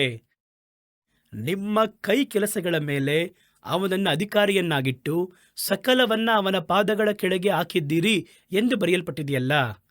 ಆ ಸ್ಥಿತಿಗೆ ನಮ್ಮನ್ನು ತರುವಂಥದ್ದೇ ದೇವರು ರಕ್ಷಿಸಿರುವವರನ್ನ ಆರಿಸಿಕೊಳ್ಳುತ್ತಾರೆ. ಇದುವೇ ರಕ್ಷಣೆಯ ಪರಿಪೂರ್ಣತೆ. ಆದರೆ ಅದು ಮಾತ್ರವಲ್ಲ, ನಮ್ಮ ಮುಂದುವರೆದಂತಹ ಜೀವನದಲ್ಲಿ ಕೂಡ ಆ ಒಂದು ರಕ್ಷಣೆಯ ಒಂದು ಗುರಿಯ ಕಡೆಗೆ ನಾವು ನಡೆಸಲ್ಪಡುವಾಗ ನಮಗೆ ಇನ್ನೂ ಬಹಳ ಕಾರ್ಯಗಳನ್ನು ಈ ರಕ್ಷಣೆ ತರುವಂಥದ್ದಾಗಿದೆ. ಅದು ಏನೇನು? ಒಂದು 4 ಕಾರ್ಯವನ್ನು ನಾವು ಚಿಕ್ಕದಾಗಿ ನೋಡುವರಾಗಿದ್ದೇವೆ. ಮೊದಲ ಕಾರ್ಯ, ಕ್ರಿಸ್ತನ ಮಹಿಮೆಗೆ ನಮ್ಮನ್ನು ಪಾಲುಗಾರರಾಗಿ ಮಾಡುವಂಥದ್ದಾಗಿದೆ. ಯಾವುದು? ರಕ್ಷಣೆ. ರಕ್ಷಣೆ ನಮಗೆ ಬೇರೆ ಯಾವ ಯಾವ ಕಾರ್ಯವನ್ನು ಕೊಡುತ್ತದೆ ಎಂಬುದಾಗಿ ನೋಡುವುದಾದರೆ, ರಕ್ಷಣೆ ಎನ್ನುವುದು ಮೊದಲು ಕ್ರಿಸ್ತನ ಮಹಿಮೆ. ಕ್ರಿಸ್ತನ ಮಹಿಮೆ ಎಂಥ ಮಹಿಮೆ? ಪರಲೋಕದಲ್ಲಿ ಇರುವುದರಲ್ಲಿ ಬೆಲೆ ಕಟ್ಟಲಾಗದಿರುವುದು ಯಾವುದು ಅಂತ ಕೇಳುವುದಾದರೆ ಕ್ರಿಸ್ತನು. ಪರಲೋಕದಲ್ಲಿ ಬೆಲೆ ಕಟ್ಟಲಾಗದಿರುವವರು ಯಾರು ಅಂತ ಕೇಳಿದರೆ ಕ್ರಿಸ್ತನು. ತಂದೆಗೆ ನಂತರ ಪರಲೋಕದಲ್ಲಿರುವವರಲ್ಲಿ ಬಹಳ ಬೆಲೆ ಕಟ್ಟಲಾಗದವರು ಪ್ರಧಾನವಾಗಿರುವವರು ಕ್ರಿಸ್ತನು. ಅವರ ಮಹಿಮೆಯನ್ನು ನಾವು ಕಂಡೆವು. ಅದು ಒಬ್ಬನೇ ಮಗನಾಗಿರುವವರ ಮಹಿಮೆಗೆ ಸಮವಾಗಿತ್ತು, ತಂದೆಯ ಮಹಿಮೆಗೆ ಸಮವಾಗಿತ್ತು. ಈಗ ಏನೆಂದರೆ, ಈ ಒಂದು ಮಹಿಮೆಯನ್ನು ಅವರು ಶಿಲುಬೆಯಲ್ಲಿ ರಕ್ತವನ್ನು ಸುರಿಸಿ ಕರ್ತನ ಚಿತ್ತವನ್ನು ಸ್ವೀಕರಿಸಿಕೊಂಡು ನಮಗಾಗಿ ಆ ಒಂದು ಕೇಡನ್ನು ಅನುಭವಿಸಿ ಆ ಮಹಿಮೆಯನ್ನು ಯೇಸು ಸ್ವತಂತ್ರಿಸಿಕೊಂಡರು. ಆದರೆ ನಾವೇನು ಮಾಡ್ತಿದ್ದೀವಿ ಗೊತ್ತಾ? ಶಾರ್ಟ್ಕಟ್ನಲ್ಲಿ ನಾವು ಈ ಯೇಸುವನ್ನು ಸ್ವೀಕರಿಸುವುದರ ಮೂಲಕ ಅವರ ಮಹಿಮೆಗೆ ನಾವು ಕೂಡ ಪಾಲುಗಾರರಾಗುತ್ತೇವೆ. ಅವರ ಮಹಿಮೆ ನಮಗೂ ಲಭ್ಯವಾಗುತ್ತದೆ. ಅದಕ್ಕೆ ಹೆಸರೇ ರಕ್ಷಣೆ. ಅವರು ಆ ಮಹಿಮೆಯನ್ನು ಹೊಂದುವುದಕ್ಕೆ, ದೇವ ಚಿತ್ತವನ್ನು ಮಾಡುವುದಕ್ಕೆ ಮನುಷ್ಯನಾಗಿ ಲೋಕದಲ್ಲಿ ಬಂದು ಪಾಡುಗಳನ್ನು ಅನುಭವಿಸಿ, ನಮಗಾಗಿ ರಕ್ತ ಸುರಿಸಿ, ಹಲವು ಪಾಡುಗಳನ್ನು ಪಟ್ಟು ಅವಮಾನಗಳನ್ನು ಸಹಿಸಿ ಅವರು ಪಡಕೊಂಡದ್ದನ್ನು ನಾವು ಸುಲಭವಾಗಿ ಹೆಂಗೆ ಹೊಂದಿಕೊಳ್ಳುತ್ತೇವೆ ಎನ್ನುವುದನ್ನು ಯೇಸುವನ್ನು ಸ್ವೀಕರಿಸುವುದರ ಮೂಲಕ, ರಕ್ಷಿಸಲ್ಪಡುವುದರ ಮೂಲಕ ಅವರ ಮಹಿಮೆಗೆ ನಾವು ಪಾಲುಗಾರರಾಗುತ್ತೇವೆ.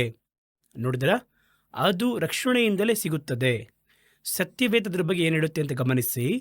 2 ಥೆಸಲೋನಿಕದವರಿಗೆ ಬರೆದ ಪತ್ರಿಕೆ 2ನೇ ಅಧ್ಯಾಯ 14ನೇ ವಾಕ್ಯದಲ್ಲಿ ಹೇಳುತ್ತಾರೆ, ನೀವು ನಮ್ಮ ಕರ್ತನಾಗಿರುವ ಯೇಸು ಕ್ರಿಸ್ತನ ಮಹಿಮೆಯನ್ನು ಹೊಂದುವ ರೀತಿಯಲ್ಲಿ, ಕ್ರಿಸ್ತನ ಮಹಿಮೆಯನ್ನು ನೀವು ಹೊಂದುವುದಕ್ಕಾಗಿ ನೀವು ಆ ಕಾರ್ಯವನ್ನು ನಮ್ಮ ಸುವಾರ್ತೆಯಿಂದ ಆ ರಕ್ಷಣೆಗೆ ಅವರು ನಿಮ್ಮನ್ನು ಕರೆದರು. ಹಾಗಾದರೆ ಇದರಿಂದ ಏನು ಹೇಳಕ್ಕೆ ಬರ್ತಾ ಇದ್ದಾರೆ? ರಕ್ಷಣೆಯಿಂದ ನೀವು ರಕ್ಷಿಸಲ್ಪಟ್ಟರೆ ಕ್ರಿಸ್ತನ ಮಹಿಮೆಗೆ ಪಾಲುಗಾರರಾಗಿ ಮಾರ್ಪಡುತ್ತೀರಾ. ಮತ್ತೆ ಓದುತ್ತೇನೆ. ಈ ಒಂದು ಅಭಿಪ್ರಾಯದಲ್ಲಿ ಈ ವಾಕ್ಯವನ್ನು ನೀವು ನಿಲ್ಲಿಸಿ ಓದ್ ನೋಡ್ರಿ. ನೀವು ನಮ್ಮ ಕರ್ತನಾಗಿರುವ ಯೇಸು ಕ್ರಿಸ್ತನ ಮಹಿಮೆಯನ್ನು ಹೊಂದುವ ಹಾಗೆ, ಅವರು ಪಡೆದಂತಹ ಮಹಿಮೆಯನ್ನು ನೀವು ಹೊಂದುವುದಕ್ಕಾಗಿ ಈ ಸುವಾರ್ತೆಯಿಂದ ಉಂಟಾಗಿರುವಂತಹ ರಕ್ಷಣೆಗೆ ಅವರು ನಿಮ್ಮನ್ನು ಕರೆದರು. ನಾವು ಸುವಾರ್ತೆಯನ್ನು ಹೇಳುತ್ತೇವೆ, ನೀವು ರಕ್ಷಣೆ ಹೊಂದುತ್ತೀರಾ. ಆ ರಕ್ಷಣೆಯಿಂದ ನಿಮಗೆ ಆ ಮಹಿಮೆ ಸಿಗುವಂಥದ್ದಾಗಿದೆ. ನೋಡಿದ್ರೆ ಎಷ್ಟು ಶಾರ್ಟ್ಕಟ್ ಎಂಬುದಾಗಿ, ಕರ್ತನು ಸಂಪಾದನೆ ಮಾಡಿದ ಮಹಿಮೆ, ಅವರ ಮಹಿಮೆ ಬಲವಾಗಿರುವುದು ಎಂಬುದಾಗಿ ವಾಕ್ಯ ಹೇಳುತ್ತದೆ. ಅವರ ಶರೀರ ಈಗ ನೋಡುವುದಾದರೆ ಮಹಿಮೆ, ಆ ಒಂದು ಮಹಿಮೆಗೆ ನಾವು ಪಾಲುಗಾರರಾಗಿ ಮಾರ್ಪಟ್ಟರೆ ಅವರ ಶರೀರದ ಮಹಿಮೆ, ಅವರ ಆತ್ಮದ ಮಹಿಮೆ, ಅವರ ಪ್ರಾಣದ ಮಹಿಮೆ, ಈ ಎಲ್ಲ ಮಹಿಮೆಗೂ ನಾವು ಪಾಲುಗಾರರಾಗುತ್ತೇವೆ. ನಾವು ಅವರ ಮಹಿಮೆಯನ್ನು ಕಂಡೆವು. ಅದು ಒಬ್ಬನೇ ಮಹಿಮೆಗೆ ಸಲ್ಲತಕ್ಕವನಿಗೆ ಸಮವಾಗಿತ್ತು. ಯೇಸು ಇದನ್ನು ಹೇಳಬೇಕಾದ್ರೆ ಹೇಳಿದರು, ನನ್ನನ್ನು ಕಂಡವನು ನನ್ನ ತಂದೆಯನ್ನು ಕಾಣುತ್ತಾನೆ, ನಾನು ತಂದೆಯೂ ಒಂದೇ ಆಗಿದ್ದೇವೆ. ಹಾಗಾದರೆ ಅವರ ಮಹಿಮೆ ತಂದೆಯ ಮಹಿಮೆಗೆ ತಕ್ಕ ಮಹಿಮೆ. ಆ ಒಂದು ಮಹಿಮೆಗೆ ನೀವು ಹೊಂದುವಂತಹ ರಕ್ಷಣೆ ನಿಮ್ಮನ್ನು ಪಾಲುಗಾರರಾಗಿ ಮಾರ್ಪಡಿಸುತ್ತದೆ. ಅದನ್ನೇ 2 ಥೆಸಲೋನಿಕದವರಿಗೆ 2:16 ಹೇಳುತ್ತಾರೆ.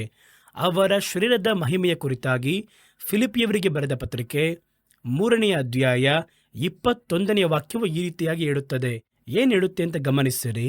ಆತನು ಎಲ್ಲವನ್ನು ತನಗೆ ಅಧೀನ ಮಾಡಿಕೊಳ್ಳಲಾಗುವ ಪರಾಕ್ರಮವನ್ನು ಸಾಧಿಸಿ, ದೀನಾವಸ್ಥೆಯುಳ್ಳ ನಮ್ಮ ದೇಹವನ್ನು ರೂಪಾಂತರಪಡಿಸಿ, ಪ್ರಭಾವವುಳ್ಳ ತನ್ನ ದೇಹದ ಸಾರೂಪ್ಯವಾಗುವಂತೆ ಮಾಡುವನು.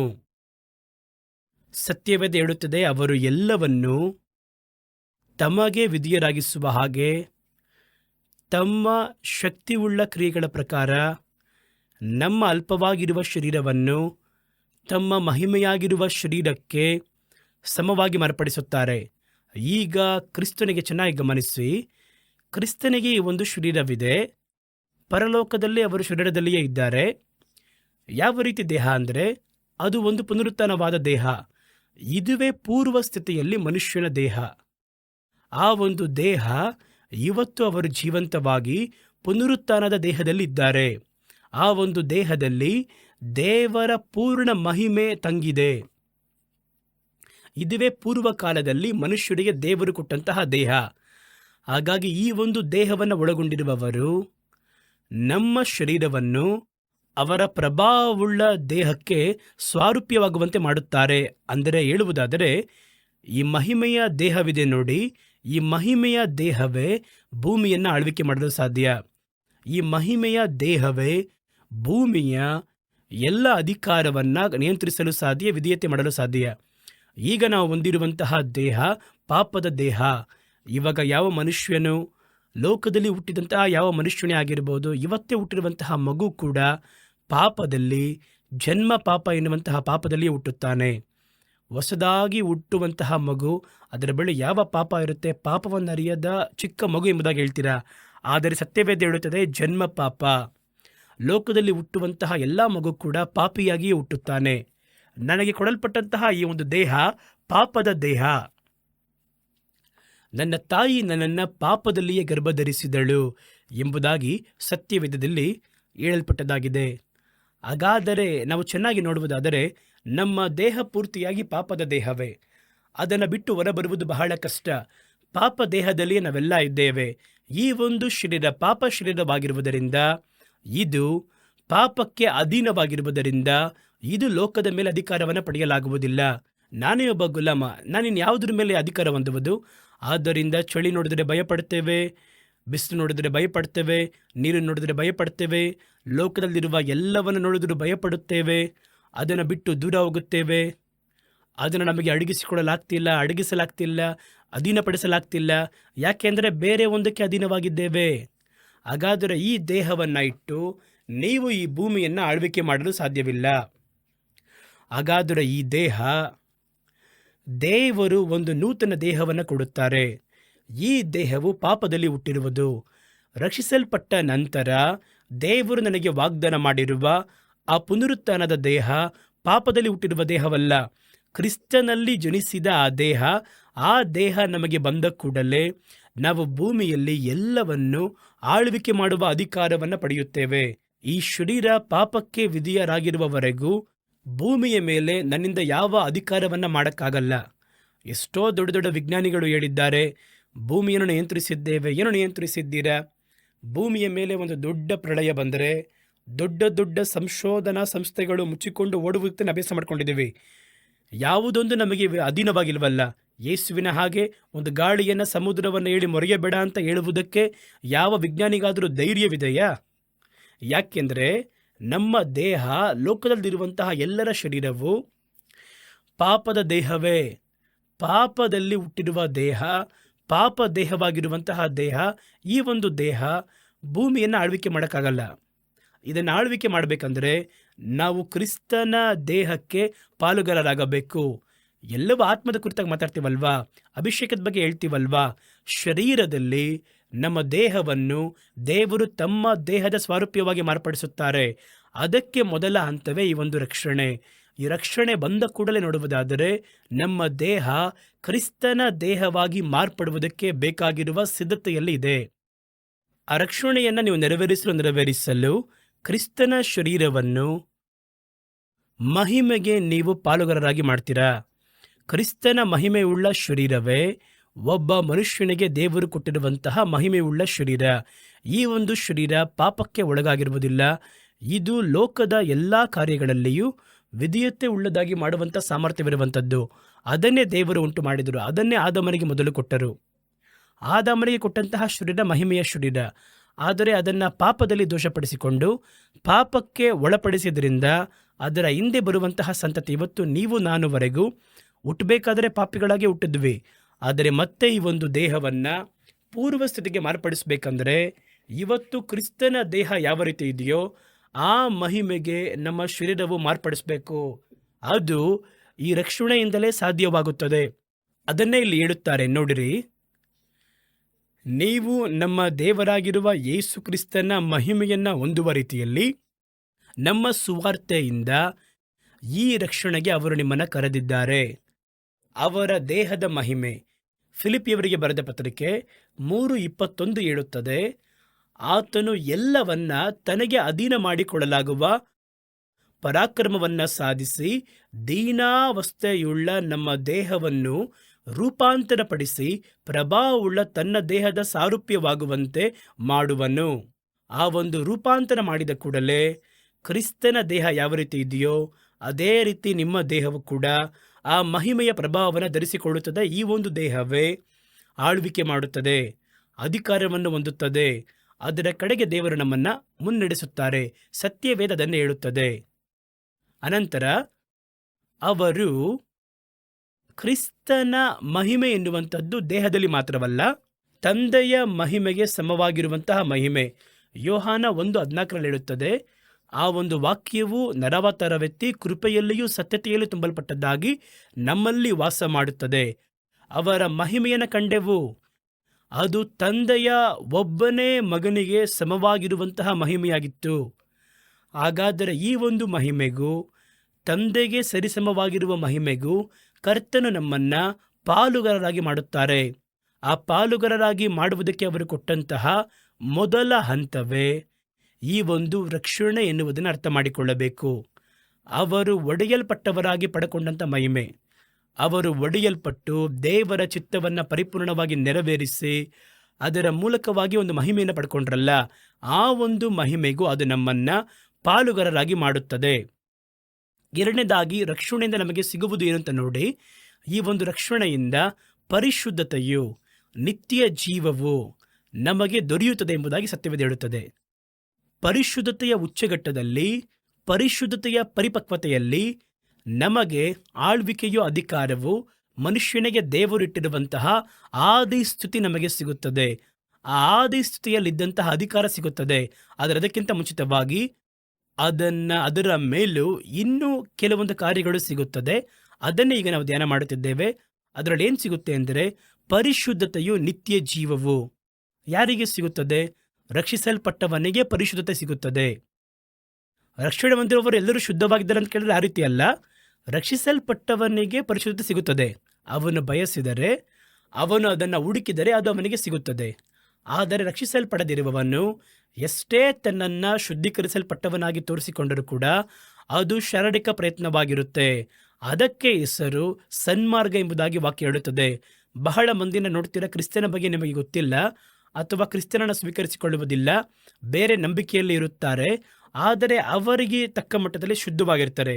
ಯಾವ ಚಿಕ್ಕ ಪಾಪವಿಲ್ಲದೆ, ಸುಳ್ಳು ಕೂಡ ಮಾತಾಡುವುದಿಲ್ಲ, ಬಹಳ ಸತ್ಯವಂತರಾಗಿರ್ತಾರೆ, ಬಹಳ ಪರಿಶುದ್ಧವಾಗಿರ್ತಾರೆ. ನಾವು ನೋಡೋಕ್ಕೆ ಚೆನ್ನಾಗಿದ್ದಾರಲ್ಲ, ಬಹಳ ಒಳ್ಳೆ ಸತ್ಯಕ್ಕೆ ಅವರು ಸಾಕ್ಷಿಯಾಗಿದ್ದಾರಲ್ಲವೇ, ಲಂಚ ಪಡೆಯುವುದಿಲ್ಲ, ಕದಿಯುವುದಿಲ್ಲ, ಸುಳ್ಳು ಹೇಳೋದಿಲ್ಲ, ಚೆನ್ನಾಗಿದ್ದಾರಲ್ವ ಎಂಬುದಾಗಿ ಅನ್ಕೋತೀವಿ.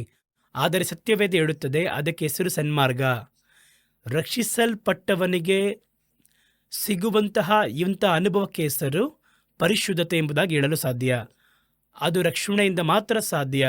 ಉಳಿದಿದ್ದೆಲ್ಲ ಅವರೇ ಪ್ರಯತ್ನವನ್ನು ಮಾಡಿ ಶರೀರ ಪ್ರಯತ್ನದಲ್ಲಿ ತಮ್ಮನ್ನು ಶುದ್ಧವಾಗಿ ಕಾಪಾಡಿಕೊಳ್ಳುವುದಕ್ಕೆ ಮುಂದಾಗ್ತಾರೆ. ಇದಕ್ಕೆ ಸನ್ಮಾರ್ಗ ಎನ್ನುವಂತಹ ಪದವನ್ನು ಹೇಳ್ಬೋದು. ಆದರೆ ಸತ್ಯವೇದ ಏನು ಹೇಳುತ್ತದೆ ಅಂದರೆ ದುಷ್ಟನೊಂದಿಗೆ ಶಿಷ್ಟನು ನಾಶವಾಗುತ್ತಾನೆ ಎಂಬುದಾಗಿ ವಾಕ್ಯ ಹೇಳುತ್ತದೆ. ನನ್ನಿಂದಲ್ಲದೆ ಬೇರೆ ಯಾರು ತಂದೆಯ ಬಳಿ ಬರಲಾಗುವುದಿಲ್ಲ, ನಾನೇ ಕುರಿಗಳಿಗೆ ಬಾಗಿಲು ಎಂಬುದಾಗಿ ದೇವರು ಹೇಳಿದ್ದಾರೆ. ನೀವು ಪ್ರಯತ್ನ ಮಾಡಿ ಶುದ್ಧರಾಗಿದ್ದೀರಾ, ಒಳ್ಳೆಯದೇ. ಆದರೂ ಕೂಡ ಕ್ರಿಸ್ತನ ಬಳಿಯಲ್ಲಿ ರಕ್ಷಿಸಲ್ಪಟ್ಟು ಅದರ ಮುಖಾಂತರವಾಗಿ ಬರುವ ಪರಿಶುದ್ಧತೆಯೇ ನಮ್ಮನ್ನು ಪರಲೋಕದಲ್ಲಿ ತಲುಪಿಸುತ್ತದೆ. ಅದನ್ನೇ ಸತ್ಯವೇದ ಹೇಳುತ್ತದೆ. ರಕ್ಷಿಸಲ್ಪಟ್ಟ ಎಲ್ಲರೂ ಶುದ್ಧವಾಗಿದ್ದಾರಾ? ಇಲ್ಲ, ಆ ರೀತಿ ಇಲ್ಲ. ಆದರೆ ರಕ್ಷಣೆ ಹೊಂದಿರುವವರು ಪ್ರಯತ್ನ ಮಾಡಿದರೆ, ಬಯಸಿದರೆ, ಕೇಳಿದರೆ, ಸ್ವೀಕರಿಸಿಕೊಂಡರೆ ಪರಿಶುದ್ಧವಾಗಿರಲು ಸಾಧ್ಯ. ರಕ್ಷಿಸಲ್ಪಡದೇ ಇರುವವರಿಗೆ ಅದು ಸಾಧ್ಯವಿಲ್ಲ. ಹಾಗಾದರೆ ಪರಿಶುದ್ಧತೆಯು ನಿತ್ಯ ಜೀವಿತವು ಸಿಗುವಂಥದ್ದಾಗಿದೆ. ರೋಮಾಪುರದವರಿಗೆ ಬರೆದ ಪತ್ರಿಕೆ 6ನೇ ಅಧ್ಯಾಯ 22-23 ಈ ವಾಕ್ಯಗಳು ಈ ರೀತಿಯಾಗಿ ಹೇಳುತ್ತದೆ. ಈಗ ನೀವು ಪಾಪದಿಂದ ಬಿಡುಗಡೆಯನ್ನು ಹೊಂದಿ ದೇವರಿಗೆ ದಾಸರಾದದರಿಂದ ಪರಿಶುದ್ಧವಾಗುವುದೇ ನಿಮಗೆ ಸಿಗುವಂಥ ಫಲ. ಕಡೆಗೆ ದೊರೆಯುವಂಥದ್ದು ನಿತ್ಯ ಜೀವ. ಪಾಪದ ಸಂಬಳ ಮರಣ, ದೇವರ ಉಚಿತಾರ್ಥವರವು ನಮ್ಮ ಕರ್ತನಾದ ಕ್ರಿಸ್ತ ಯೇಸುವಿನಲ್ಲಿರುವ ನಿತ್ಯ ಜೀವ. ಹಾಗಾದರೆ ರಕ್ಷಿಸಲ್ಪಟ್ಟವರಿಗೆ ಕರ್ತನು ವಾಗ್ದಾನ ಮಾಡಿರುವ ಪರಿಶುದ್ಧತೆಯನ್ನು ಹೊಂದಿಕೊಳ್ಳಲು ಸಾಧ್ಯ. ಹಾಗಾದರೆ ರಕ್ಷಣೆಯಿಂದ ಸಿಗುವಂತಹ ಪ್ರತಿಫಲ ಪರಿಶುದ್ಧತೆ. ಪರಿಶುದ್ಧತೆಯ ಅಂತ್ಯ ನಿತ್ಯ ಜೀವ ಎಂಬುದಾಗಿ ವಾಕ್ಯ ಹೇಳುತ್ತದೆ. ಅನಂತರ 3ನೇ ಕಾರ್ಯವನ್ನು ನೋಡಿ, ರಕ್ಷಿಸಲ್ಪಟ್ಟವರಿಗೆ ದೇವರ ಸಂರಕ್ಷಣೆ ಉಂಟಾಗುತ್ತದೆ. ಲೋಕದಲ್ಲಿ ಎಷ್ಟೊಂದು ಆಪತ್ತುಗಳು, ಸೈತಾನನ ಹಲವಾರು ಬಲೆಗಳು, ಅಳೆಯುವುದಕ್ಕಿರುವಂತಹ ಹಲವು ಕಾರ್ಯ ಬಂದರೂ ಕೂಡ ಈ ರಕ್ಷಿಸಲ್ಪಟ್ಟವರಿಗೆ ದೇವರ ಕೈಯಿಂದ ಸಂರಕ್ಷಣೆ ಸಿಗುವಂಥದ್ದಾಗಿದೆ. 1 ಪೇತ್ರನ ಪುಸ್ತಕ 1ನೇ ಅಧ್ಯಾಯ 15ನೆಯ ವಾಕ್ಯದಲ್ಲಿ ಕಡೆಯ ಕಾಲದಲ್ಲಿ ಪ್ರಕಟವಾಗಲು ಸಿದ್ಧಪಡಿಸಲ್ಪಟ್ಟಿರುವಂತಹ ರಕ್ಷಣೆಗೆ ಆಸ್ಪದವಾಗಿ ನಂಬಿಕೆಯ ಮೂಲಕ ದೇವರ ಬಲದಿಂದ ಕಾಯಲ್ಪಟ್ಟಿರುವಂತಹ ನಿಮಗೆ, ನೋಡಿದ್ರ, ಹಾಗಾದ ರಕ್ಷಿಸಲ್ಪಟ್ಟವರಿಗೆ ಕರ್ತನು ಒಂದು ಸಂರಕ್ಷಣೆಯನ್ನು ಕೊಡುತ್ತಾರೆ. ಏಕೆಂದರೆ ಈ ರಕ್ಷಣೆಯನ್ನು ಪರಿಪೂರ್ಣ ಮಾಡಲು ಬಿಡದ ಹಾಗೆ ಸೈತಾನನು ಅವರ ಮೇಲೆ ಬಹಳ ಕೋಪವುಳ್ಳವನಾಗಿ ಅವರನ್ನು ಹೇಗಾದರೂ ರಕ್ಷಣೆಯಿಂದ ಹೊರಗೆ ತರಬೇಕು ಎಂಬುದಾಗಿ ಹಲವು ಬಲೆಗಳನ್ನು ಕಾರಣ ಕೆಳಗಿಡ್ತಾನೆ, ಹಲವು ಅಪಾಯಗಳನ್ನು ತರುವುದಕ್ಕೆ ಪ್ರಯತ್ನ ಮಾಡ್ತಾನೆ. ಯಾಕೆ ಆ ರೀತಿ ಅಂತ ಕೇಳಿದರೆ, ಇವರು ರಕ್ಷಿಸಲ್ಪಟ್ಟು ರಕ್ಷಣೆಯ ಪರಿಪೂರ್ಣ ಸ್ಥಿತಿಯನ್ನು ಪಡೆದರೆ ಮನುಷ್ಯರು ಈ ಭೂಮಿಯ ದೊರೆತನವನ್ನು, ಅಧಿಕಾರವನ್ನು ಹೊಂದಿಬಿಡುತ್ತಾರೆ. ಸೈತಾನನ ಕೈಯಲ್ಲಿರುವಂಥದ್ದು ಹಾಳಾಗುತ್ತದೆ. ಹಾಗಾಗಿ ಮನುಷ್ಯರು ಆ ಸ್ಥಳಕ್ಕೆ ಬರುತ್ತಾರೆ, ಬಂದರೆ ಮುಗೀತಷ್ಟೇ. ಇವತ್ತು ಸೈತಾನನು ಭೂಮಿಯನ್ನು ಆಳ್ವಿಕೆ ಮಾಡುವಂತಹ ರಾಜ್ಯರಾಗಿರುವ ಅಧಿಕಾರವನ್ನು ದೇವರ ಬಳಿಯಿಂದ ಪಡೆದಂತಹ ಮನುಷ್ಯರನ್ನ ತನಗೆ ದಾಸರಾಗಿ ಇಟ್ಕೊಂಡಿದ್ದಾನೆ. ಅವನಿಟ್ಟುಕೊಂಡಿರುವುದು ಮನುಷ್ಯರೆಂಬುದು ಅಂದುಕೊಂಡಿದ್ದಾನೆ. ಒಬ್ಬೊಬ್ಬವನು ಕೂಡ ಭೂಮಿಯನ್ನು ಆಳ್ವಿಕೆ ಮಾಡುವುದಕ್ಕೋಸ್ಕರವಾಗಿ ಉಂಟು ಮಾಡಲ್ಪಟ್ಟವರು, ಅವರನ್ನು ಗುಲಾಮರಾಗಿಸಿದ್ದಾನೆ. ಈಗ ಅವನು ರಾಜನ ಹಾಗೆ ಭೂಮಿಯ ಮೇಲೆ ಅಧಿಕಾರಿಯಂತೆ ತನ್ನ ತೋರಿಸಿಕೊಳ್ಳುತ್ತಿದ್ದಾನೆ. ಇವನು ರಕ್ಷಣೆ ಹೊಂದಿ ರಕ್ಷಣೆಯನ್ನು ನೆರವೇರಿಸಿ ಬಂದರೆ ತನ್ನ ಸ್ಥಾನಕ್ಕೆ ಸವಾಲಾಗಿ ಬಂದು ಅನಂತರ ಇವನನ್ನು ಒಂದೇ ಸರಿ ಆ ಸ್ಥಳದಿಂದ ನೀಗಿಸ್ತಾರೆ. ಆದ್ದರಿಂದ ಆ ರಕ್ಷಣೆಯ ಹಾದಿಯನ್ನು ದಾಟಿ ಬರುವಾಗ ಮನುಷ್ಯರ ಮುಖಾಂತರವಾಗಿ ಬರುವ ಆಪತ್ತುಗಳು, ಪ್ರಕೃತಿ ವಿಕೋಪದಿಂದ ಬರುವಂತಹ ಆಪತ್ತುಗಳು, ತಂತ್ರಗಳ ಮೂಲಕವಾಗಿ ಬರುವಂತಹ ಆಪತ್ತುಗಳು, ಬಹಳ ಬಲೆಗಳು, ಹೋರಾಟಗಳು, ಆ ರಕ್ಷಣೆಯನ್ನು ನೆರವೇರಿಸಲು ಬಿಡದಂತಹ ಹಲವಾರು ತಂತ್ರಗಳನ್ನು ಸೈತಾನ ಮಾಡ್ತಾನೆ. ಹಾಗಾಗಿ ದೇವರು ಇದಕ್ಕೊಂದು ಸಂರಕ್ಷಣೆ ಕೊಡಬೇಕು. ರಕ್ಷಿಸಲ್ಪಟ್ಟಿದೆಯಲ್ವಾ, ಆ ರಕ್ಷಣೆಯ ಪರಿಪೂರ್ಣತೆಯನ್ನು ಹೊಂದಿಕೊಳ್ಳುವ ಹಾಗೆ ನಿನಗೊಂದು ಸಂರಕ್ಷಣೆಯನ್ನು ನಾನು ಕೊಡಬೇಕಲ್ವಾ ಎಂಬುದಾಗಿ ದೇವರು ರಕ್ಷಿಸಲ್ಪಟ್ಟವರಿಗೆ ರಕ್ಷಿಸಲ್ಪಟ್ಟಂತಹ ದಿನದಿಂದ ಒಂದು ಸಂರಕ್ಷಣೆಯನ್ನು ಕೊಟ್ಟಿದ್ದಾರೆ. ಅದು ದೇವರಿಂದ ಉಂಟಾಗಿರುವಂತಹ ಸಂರಕ್ಷಣೆ ಎಂಬುದಾಗಿ ವಾಕ್ಯ ಹೇಳುತ್ತದೆ. ಹಾಗಾದರೆ ಎಷ್ಟೊಂದು ಒಳಿತನ್ನು ದೇವರು ನಮಗೋಸ್ಕರ ಇಟ್ಟಿದ್ದಾರೆ. ಈ ಒಂದು ರಕ್ಷಣೆಯ ಮೂಲಕ ನಾವು ಕಳಕೊಂಡದ್ದನ್ನು ಮತ್ತೆ ಪಡೆಯಲಿದ್ದೇವೆ. ಮನುಷ್ಯರನ್ನು ಉಂಟು ಮಾಡಿದಾಗ ನಾವು ಹುಟ್ಟಿದಿಂದಲೇ ಈ ರೀತಿಯೇ ಇದ್ದೇವೆ, ನೀವು ಹುಟ್ಟಿದಂದಿನಿಂದ ಇದೇ ರೀತಿಯೇ ಇದ್ದೀರಾ. ನಮಗೆ ಮನುಷ್ಯರಿಗೆ ದೇವರಿಟ್ಟಿರುವಂತಹ ಮೇಲಾದ ಸ್ಥಾನದ ಕುರಿತಾಗಿ ನಾವು ಓದಿಯೇ ತಿಳ್ಕೊಂಡಿದ್ದೇವೆ ವಿನಃ ನಿಜವಾಗಿಯೂ ಗೊತ್ತಿಲ್ಲ.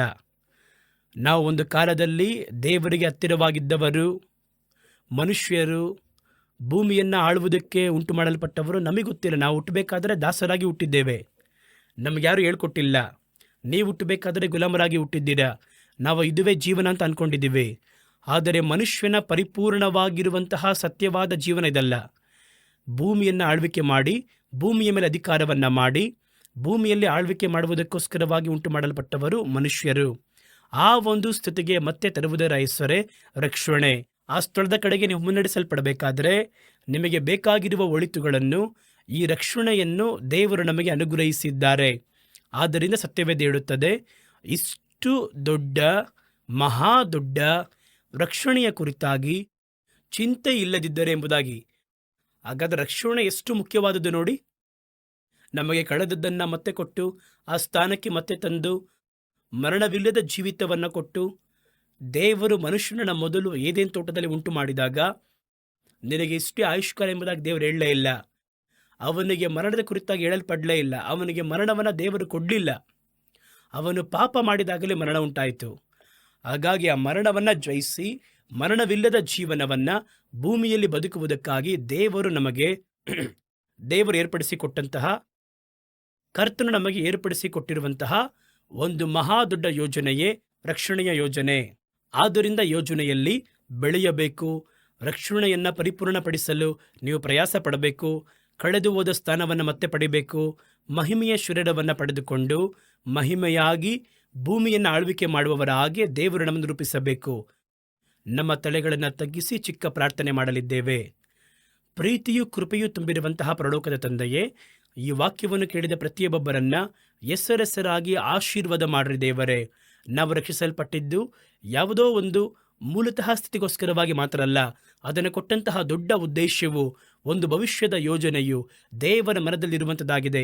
ಆದ್ದರಿಂದ ತಮ್ಮ ಒಬ್ಬನೇ ಮಗನಾಗಿರುವಂತಹ ಕ್ರಿಸ್ತನನ್ನು ಈ ಲೋಕಕ್ಕೆ ಕಳುಹಿಸಿ ಈ ರಕ್ಷಣೆಯ ಮಹತ್ವವನ್ನು ನೀವು ತಿಳಿದಿರುವುದರಿಂದ ಅವರ ರಕ್ತವನ್ನು ಸುರಿಯುವಂತೆ ಮಾಡಿ, ಇಷ್ಟು ದೊಡ್ಡ ರಕ್ಷಣೆಯನ್ನು ನಾವು ಯಾವುದೋ ಸಾಧಾರಣ ಅನುಭವದ ರೀತಿಯಲ್ಲಿ ಏನೋ ಒಂದು ದಿನದಲ್ಲಿ ದೇವರನ್ನು ಸ್ವೀಕರಿಸಿಕೊಂಡ್ವಿ ಸಾಕು ಎಂಬುದರಲ್ಲಿ ನಾವು ನಿಂತು ಬಿಡದೆ ಆ ರಕ್ಷಣೆ ನೆರವೇರಲು ನಾವು ಪ್ರಯಾಸ ಪಡಬೇಕು. ಅದಕ್ಕೋಸ್ಕರವಾಗಿ ನೀವು ಕೊಟ್ಟಿರುವಂತಹ ಒಳ್ಳೆಯ ಕಾರ್ಯಗಳನ್ನು, ಸತ್ಯವೇದ ವಾಕ್ಯ, ಪರಿಶುದ್ಧಾತ್ಮನ ಅಭಿಷೇಕ, ದೇವ ಮಕ್ಕಳ ಒಂದು ಐಕ್ಯತೆ ಎಲ್ಲವನ್ನು ನಾವು ಇನ್ನೂ ಬಲಪಡಿಸಿಕೊಂಡು ರಕ್ಷಣೆಯ ಯೋಜನೆಯನ್ನು, ರಕ್ಷಣೆಯ ಚಿತ್ತವನ್ನು, ರಕ್ಷಣೆಯ ಮಹಿಮೆಯನ್ನು ಪರಿಪೂರ್ಣವಾಗಿ ನಾವು ಸ್ವತಂತ್ರಿಸಲು ಈ ಮಾತುಗಳನ್ನು ಕೇಳಿದ ಪ್ರತಿಯೊಬ್ಬರಿಗೂ ನೀವು ಸಹಾಯವನ್ನು ಮಾಡಿರಿ. ಈ ವಾರವನ್ನು ನಿಮ್ಮ ಮಕ್ಕಳಿಗೆ ಆಶೀರ್ವಾದವಾಗಿ ಏರ್ಪಡಿಸಿರಿ. ದೇವರ ಮಹಿಮೆ ಈ ಕುಟುಂಬಗಳ ಮೇಲೆ ತಂಗಲಿ. ಅವರ ಈ ವಾರದ ಎಲ್ಲ ಪ್ರಯಾಣಗಳನ್ನು ಆಶೀರ್ವಾದ ಮಾಡಿರಿ. ಅವರ ಆರ್ಥಿಕ ನೆರವುಗಳನ್ನು ಸಂಧಿಸಿರಿ. ನಮ್ಮ ಮಕ್ಕಳಿಗೆ ದೇವರಾಗಿರುವ ಕರ್ತನು ಸಾಕಾದವರಾಗಿರಿ. ಪ್ರತ್ಯೇಕವಾಗಿ ದೇವರೇ ಈ ದಿನಗಳಲ್ಲಿ ಎಕ್ಸಾಮಿನೇಷನ್ ಪರೀಕ್ಷೆ ಇಂಥ ಕಾರ್ಯಗಳಿಗೆ ಸಿದ್ಧವಾಗುವಂಥ ಮಕ್ಕಳಿಗೆ ಒಳ್ಳೆಯ ಜ್ಞಾನವನ್ನು ಫಲವನ್ನು ಕೃಪೆಯನ್ನು ಕೊಟ್ಟು ನಮ್ಮ ಮಕ್ಕಳನ್ನು ನಿಮ್ಮ ಜ್ಞಾನದಿಂದ ನೀವು ಮುನ್ನಡೆಸಬೇಕೆಂದು ಪ್ರಾರ್ಥಿಸುತ್ತೇವೆ. ಒಬ್ಬೊಬ್ಬರ ಅವಶ್ಯಕತೆಗಳನ್ನು ಸಂಧಿಸಿರಿ, ಪ್ರತಿಯೊಬ್ಬರನ್ನು ಮುನ್ನಡೆಸಿರಿ. ದೇವರವರನ್ನು ಆಶೀರ್ವಾದವಾಗಿ ಕಾಪಾಡಲಿ. ಸಕಲ ಅಧಿಕಾರವನ್ನು ನೀವು ವಹಿಸಿ ಮುನ್ನಡೆಸಿರಿ. ಯೇಸುವಿನ ಮುಖಾಂತರವಾಗಿ ಪ್ರಾರ್ಥನೆಯನ್ನು ಕೇಳಿರಿ ನಮ್ಮ ತಂದೆಯೇ, ಆಮೇನ್. ದೇವರು ನಮ್ಮ ಪ್ರಾರ್ಥನೆಯನ್ನು ಗಮನಿಸಿ ಕೇಳಿದ್ದಾರೆ. ದೇವರು ನಿಮ್ಮೊಂದಿಗೆ ಬಹಳ ಕಾರ್ಯಗಳನ್ನು ಮಾತಾಡಿದ್ದಾರೆ. ರಕ್ಷಣೆಯ ಯೋಜನೆಯನ್ನು ನೆರವೇರಿಸುವುದಕ್ಕೆ ಅನುದಿನವೂ ನಾವು ಪ್ರಯಾಸ ಪಡಬೇಕು ಎಂಬುದಾಗಿ ಈ ವಾರದಲ್ಲಿ ದೇವರು ನಮಗೆ ಕಲಿಸಿಕೊಟ್ಟಿದ್ದಾರೆ. ಮರುವಾರದಲ್ಲಿ ಮತ್ತೊಂದು ನೂತನ ಸಂದೇಶದೊಂದಿಗೆ ನಿಮ್ಮನ್ನು ಭೇಟಿ ಮಾಡ್ತೀನಿ. ಅಲ್ಲಿಯವರೆಗೂ ದೇವರು ನಿಮ್ಮನ್ನು ಆಶೀರ್ವಾದ ಮಾಡಿ ಕಾಪಾಡಲಿ. ಆಮೇನ್.